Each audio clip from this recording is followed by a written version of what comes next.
গছপুলি ৰোপণ কৰা মহিলাৰ 10,000 টকা সম্ভৱ 9 জুন তাৰিখে কোনসকল মহিলাই লাভ কৰিব 10,000 টকা। আত্মসহায়ক গোটৰ মহিলাৰ 10,000 টকাৰ নতুন লিষ্ট।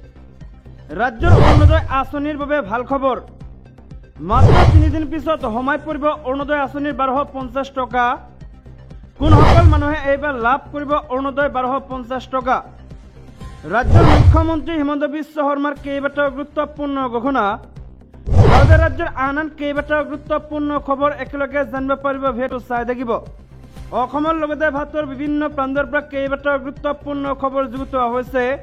ৰাজ্যৰ মুখ্যমন্ত্ৰী হিমন্ত বিশ্ব শৰ্মায়ো কেইবাটাও মন্তব্য কৰিছে। সবিশেষ তথ্য একেলগে জানিব পাৰিব। ভিডিঅ'টো চোৱাৰ বাবে এটা ৰিকুৱেষ্ট, যদি আপুনি চেনেলটোত নতুন পাইছে তেন্তে চেনেলটো ছাবস্ক্ৰাইব কৰাৰ লগতে ভিডিঅ'টোত এটা লাইক কৰি দিব। তেন্তে আহক বন্ধু বান্ধৱীসকল, আজিৰ ভিডিঅ'টো আৰম্ভ কৰোঁ। ৰাজ্যৰ প্ৰথমটো ডাঙৰ গুৰুত্বপূৰ্ণ খবৰ আহিছে মহিলাসকলৰ কাৰণে।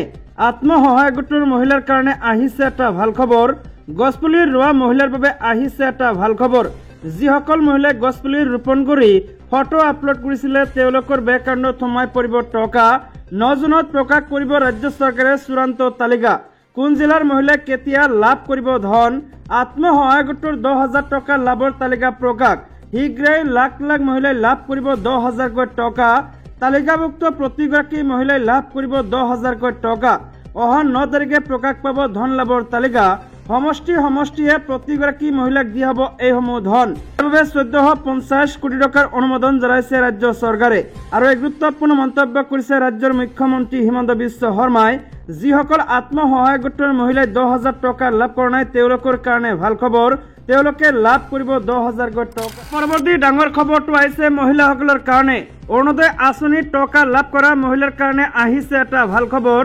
আৰু মাত্ৰ 3 দিন পিছত তেওঁলোকৰ বেংক একাউণ্টত সোমাই পৰিব ধন। 10 জুনত লাখ লাখ মহিলাৰ বাবে ডাঙৰ খবৰ। লাখ লাখ মহিলাৰ একাউণ্টত 10 জুনত সোমাই পৰিব ধন। শীঘ্ৰেই আপডেট কৰি লওক আপোনালোকৰ একাউণ্ট। অৰুণোদয় হিতাধিকাৰীৰ পৰা বৃদ্ধ পেঞ্চনৰ হিতাধিকাৰীলৈ ডাঙৰ খবৰ। প্ৰতিগৰাকী হিতাধিকাৰীৰ একাউণ্টত জমা হ'ব ধন।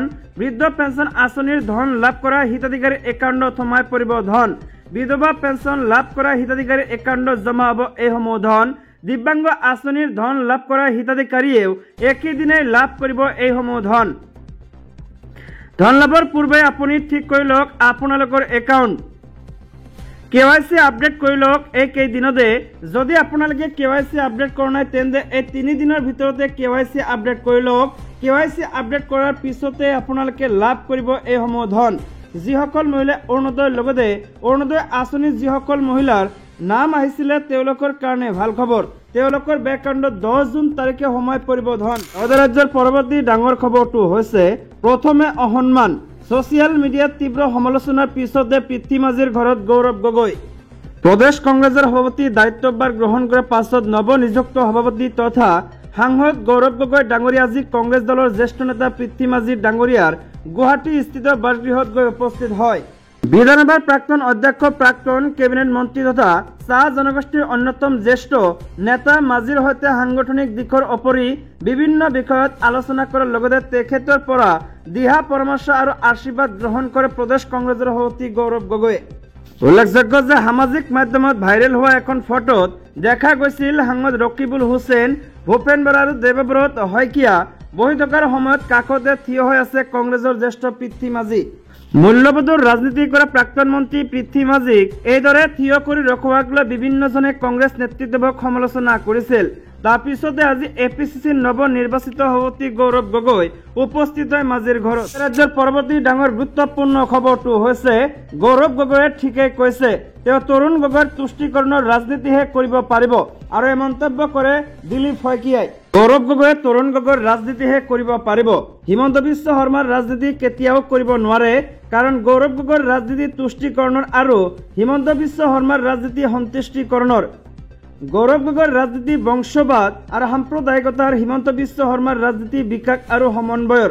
এই মন্তব্য বিজেপিৰ ৰাজ্যিক সভাপতি দিলীপ শইকীয়াৰ। গৌৰৱ গগৈ হিমন্ত বিশ্ব শৰ্মাৰ নহয়, তৰুণ গগৈৰ ৰাজনীতিহে কৰিব বোলা বক্তব্যৰ প্ৰত্যুত্তৰ দি সভাপতি দিলীপ শইকীয়াই গৌৰৱ গগৈক কটাক্ষ কৰি সংবাদ মাধ্যমলৈ প্ৰেৰণ কৰা এক বিবৃতিত উল্লেখ কৰে কেতবোৰ বিস্ফোৰক মন্তব্য। বিবৃতিটোত তেওঁ কয় যে গৌৰৱ গগৈ সঠিকভাৱে এই কথা কৈছে যে তেওঁৰ ৰাজনীতি তৰুণ গগৈৰ ৰাজনীতিৰ দৰেই হ'ব। তৰুণ গগৈৰ দিনৰ সেই অভিশপ্ত দিনবোৰকে পুনৰাই আমন্ত্ৰণ কৰি আনিব খুজিছে গৌৰৱ গগৈয়ে। দিলীপ শইকীয়াই লগতে কয় যে যি সময়ত অসমৰ তেজাল ডেকাই চাকৰি ব্যৱসায় কৰি প্ৰতিষ্ঠিত হোৱাৰ পৰিৱৰ্তে বহিৰাজ্যত গৈ চিকিউৰিটি গাৰ্ড হ'বলগীয়া হৈছিল, অসমৰ আটাইতকৈ মেধাৱী ল'ৰাজনে APSCৰ পৰীক্ষা দিবলৈ ভয় খাইছিল। কাৰণ সেই সময়ত অসমৰ চাকৰিৰ বজাৰ বহিছিল। সেই বজাৰৰ কুখ্যাত খলনায়ক ৰাকেশ পালক বিজেপি চৰকাৰেহে জেলত নিক্ষেপ কৰিছিল। এতিয়া অসমৰ নতুন প্ৰজন্মই মুকলি মন এটা লৈ চৰকাৰী চাকৰিৰ বাবে আবেদন কৰিব পাৰে। কাজিৰঙাৰ প্ৰসংগ উল্লেখ কৰি সভাপতি শইকীয়াই কয় যে আজি কাজিৰঙাৰ গড়বোৰো শান্তিত থাকিব পাৰিছে। তৰুণ গগৈৰ দিনত চোৰাং চিকাৰীৰ দপদপনি চলিছিল, গড় হত্যাই অভিলেখ গঢ়িছিল।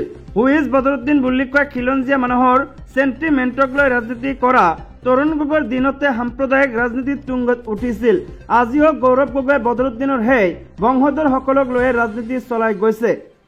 শেষত দিলীপ শইকীয়াই বিবৃতিটোত উল্লেখ কৰে, এনে পৰিস্থিতিত ৰাইজে নিজে উপলব্ধি কৰিব যে তৰুণ গগৈৰ ৰাজনীতি নে হিমন্ত বিশ্ব শৰ্মাৰ ৰাজনীতিয়ে অসমক বচাব।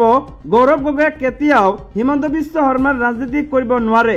কাৰণ তৰুণ গগৈৰ দিনৰ 6খন মেডিকেল কলেজৰ পৰা হিমন্ত বিশ্ব শৰ্মাৰ দিনত 13খন মেডিকেল কলেজ প্ৰতিষ্ঠা হ'ল। ৰাজ্যৰ পৰৱৰ্তী ডাঙৰ খবৰটো হৈছে চৰকাৰী কৰ্মচাৰীসকলৰ কাৰণে কেন্দ্ৰীয় চৰকাৰৰ কৰ্মচাৰীসকলৰ বাবে আন এক ডাঙৰ খবৰ। জানুৱাৰীৰ পৰা লাভ কৰিব এই সুবিধা। কেন্দ্ৰীয় চৰকাৰৰ কৰ্মচাৰীসকলৰ বাবে অষ্টম বেতন আয়োগ কাৰ্যকৰী হোৱাৰ কথা 1 জানুৱাৰী 2026ৰ পৰা। এইবাৰ কৰ্মচাৰীসকলৰ বেতন বৃদ্ধিৰ লগতে আৰু এক শক্তিশালী দাবী উত্থাপন কৰিছে। কৰ্মচাৰীসকলৰ স্বাস্থ্য বীমা সংক্ৰান্তীয় দাবী। কেন্দ্ৰীয় চৰকাৰৰ কৰ্মচাৰীসকলৰ আটাইতকৈ বেছি লাভ হয় CGHSৰ পৰা। CGHSৰ জৰিয়তে কৰ্মচাৰীক চিকিৎসা সুৰক্ষা প্ৰদান কৰা হয়। ইয়াৰ অধীনত গ্ৰুপ এৰ কৰ্মচাৰীৰ কৰ্মৰত অৱস্থাত মৃত্যু হ'লে সৰ্বাধিক 1 লাখ টকাৰ ব্যৱস্থা কৰা হয়। তাৰ পিছতে গ্ৰুপ BC ইত্যাদি থাকে। কিন্তু বজাৰ দৰ হিচাপত সেই টকা যথেষ্ট নহয়। বীমাৰ কভাৰেজ 80,000 টকা থাকিলে প্ৰিমিয়াম 80 টকা, মাইলি সাবস্ক্ৰিপশন 80 টকা। গ্ৰুপ বিৰ ক্ষেত্ৰত 40,000 টকাৰ পৰা দিব লাগিব 40 টকা। গ্ৰুপ C 20,000 টকাৰ ভিতৰত 20 টকা আৰু আটাইতকৈ কম গ্ৰুপ ডিৰ 10,000 টকাৰ পৰিৱৰ্তে 10 টকা দিব লাগে। 1990 চনত যেতিয়া চতুৰ্থ দৰমহা আয়োগ গঠন কৰা হৈছিল, CGHSৰ বীমা আৰু সাবস্ক্ৰিপশনৰ ক্ষেত্ৰত পাৰ্থক্যৰ সৃষ্টি হৈছিল। গ্ৰুপ এৰ বীমাৰ কভাৰ 1,20,000 টকা হলে প্ৰিমিয়াম 120 টকা, মাইলি সাবস্ক্ৰিপশন 80 টকা। গ্ৰুপ বিৰ ক্ষেত্ৰত 60,000 টকাৰ পৰা দিব লাগিব 60 টকা। গ্ৰুপ C 30,000 টকাৰ ভিতৰত 30 টকা আৰু আটাইতকৈ কম গ্ৰুপ ডিৰ 20,000 টকাৰ সলনি 20 টকা দিব লাগে। সংসদত এটা প্ৰশ্নৰ উত্তৰত বিত্ত মন্ত্ৰালয়ৰ সূত্ৰে জানিব পৰা গৈছে। তাৰ পিছতে বিৰোধীসকলে জনাইছে যে বৰ্তমানৰ বজাৰ মূল্যৰ সৈতে এয়া অত্যন্ত কম। অষ্টম দৰমহা আয়োগৰ পৰামৰ্শৰ লগে লগে সেয়া বহুখিনি বৃদ্ধি পাব পাৰে। বীমা কভাৰেজ 10 লাখৰ পৰা 15 লাখ পৰ্যন্ত হ'ব পাৰে। মাহিলী সাবস্ক্ৰিপশন 60 টকাৰ পৰা 500 টকা হ'ব পাৰে। সপ্তম দৰমহা আয়োগত বীমা বৃদ্ধিৰ প্ৰস্তাৱ দিছিল যদিও কৰ্মচাৰীৰ দৰমহা বৃদ্ধিৰ হাৰ কম হোৱাৰ বাবে এয়া কাৰ্যকৰী নহল। শেহতীয়া আপডেট 2025 চনৰ ভিতৰত আহিব আৰু 1 জানুৱাৰী 2026ৰ পৰা কাৰ্যকৰী হ'ব পাৰে। ৰাজ্যৰ আন এটা ডাঙৰ গুৰুত্বপূৰ্ণ খবৰ হৈছে মহুৱাৰ আন এক ইনিংছ। জাৰ্মানীত প্ৰাক্তন সাংসদ পিনাকী মিশ্ৰৰ সৈতে বিয়াত বহিল তৃণমূল কংগ্ৰেছৰ সাংসদগৰাকী। অসমৰ প্ৰাক্তন ৰাজ্যপাল লোকনাথ মিশ্ৰৰ পুত্ৰ পিনাকী মিশ্ৰৰ সৈতে বিবাহপাশত আবদ্ধ হয় মহুৱা মৈত্ৰ। তৃণমূল কংগ্ৰেছৰ পৰা দুবাৰকৈ লোকসভাৰ সাংসদ হিচাপে নিৰ্বাচিত হোৱা মহুৱা মৈত্ৰই 30 মে'ত বিবাহপাশত আবদ্ধ হয়। জাৰ্মানীত পিনাকী মিশ্ৰৰ সৈতে বিবাহপাশত আবদ্ধ হয় মহুৱা। জাৰ্মানীত বিজু জনতা দলৰ প্ৰাক্তন সাংসদ পিনাকী মিশ্ৰৰ সৈতে গোপনে বিবাহপাশত আবদ্ধ হয় তৃণমূল কংগ্ৰেছৰ সাংসদগৰাকী। কৃষ্ণগড়ৰ সাংসদগৰাকীৰ বিয়াক লৈ দল আৰু সাংসদগৰাকীয়েও নিজেও সম্পূৰ্ণৰূপে নীৰৱতা অৱলম্বন কৰিছে। মহুৱা মৈত্ৰৰ বিয়াৰ বিষয়ে সোধাত নাম প্ৰকাশত অনিচ্ছুক তৃণমূলৰ এগৰাকী সাংসদে কয়, মই অৱগত নহয়। বৃহস্পতিবাৰে ভাৰতত ভাইৰেল হৈ পৰে মহুৱা মৈত্ৰৰ বিবাহৰ এখন ফটো। জাৰ্মানীত 50 বছৰীয়া মহুৱা মৈত্ৰৰ স্বামী পিনাকী মিশ্ৰৰ সৈতে হাঁহিমুখে খোজ কৰা দেখা গৈছে। উচ্চতম ন্যায়ালয়ৰ জ্যেষ্ঠ অধিবক্তা মিশ্ৰই প্ৰথমবাৰৰ বাবে 1996 চনত কংগ্ৰেছৰ টিকটত পুৰীৰ পৰা লোকসভালৈ নিৰ্বাচিত হৈছিল।